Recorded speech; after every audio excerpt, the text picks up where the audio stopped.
Gas সংকটে রাজধানীর বিভিন্ন ফিলিং স্টেশনে যানবাহনের লম্বা সারি, ঘন্টার পর ঘন্টা অপেক্ষায় ভোগান্তিতে চালকরা।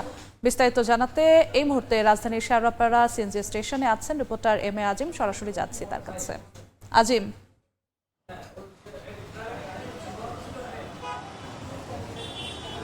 রাজধানীতে কিন্তু কয়েকদিন ধরেই গ্যাসের যে চাপ সেটি কিন্তু স্টেশনগুলোতে কম ছিল। আজকে কিন্তু সেই গ্যাসের চাপ আরও অনেকটা কমে গিয়েছে। এই মুহূর্তে আমরা যে পাম্পটিতে রয়েছি সেইটি কিন্তু মোটামুটি চালু রাখা হয়েছে। সেখানেও কিন্তু আমরা দেখছি যে সিএনজিগুলো সেগুলোতে কিন্তু 100 টাকার সর্বোচ্চ গ্যাস নিতে পারছেন, এবং গাড়িগুলোতে যে গ্যাস নিতে আসছেন তারা কিন্তু সর্বোচ্চ 2 থেকে 250 টাকার গ্যাস তারা নিতে পারছেন। এই গ্যাস নেয়ার জন্যও কিন্তু এখানে দীর্ঘ লম্বা সারি কিন্তু আমরা দেখছি।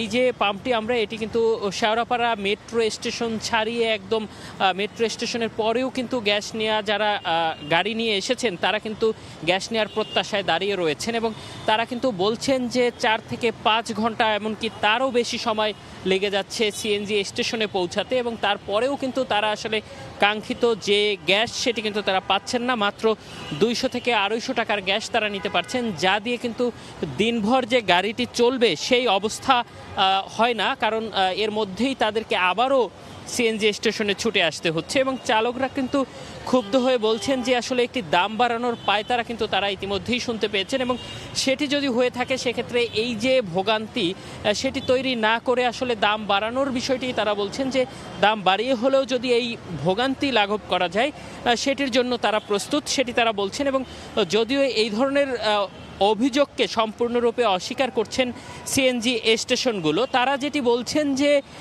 এ ধরনের কোনো অভিযোগ সত্য নয়। তারা যতক্ষণ পর্যন্ত আসলে গ্যাস সরবরাহ করতে পারছেন তারা ততক্ষণ পর্যন্ত গ্যাস সরবরাহ করছেন, এবং লাইনে গ্যাসের সরবরাহ চাপ অনেকটা কমে যাওয়ায় তারা কিন্তু আসলে বাধ্য হচ্ছেন স্টেশনগুলো বন্ধ করতে। তো এই ছিল আমার কাছে গ্যাস স্টেশন থেকে সবশেষ। শেওড়াপাড়া থেকে যুক্ত হয়েছিলেন সহকর্মী আজিম।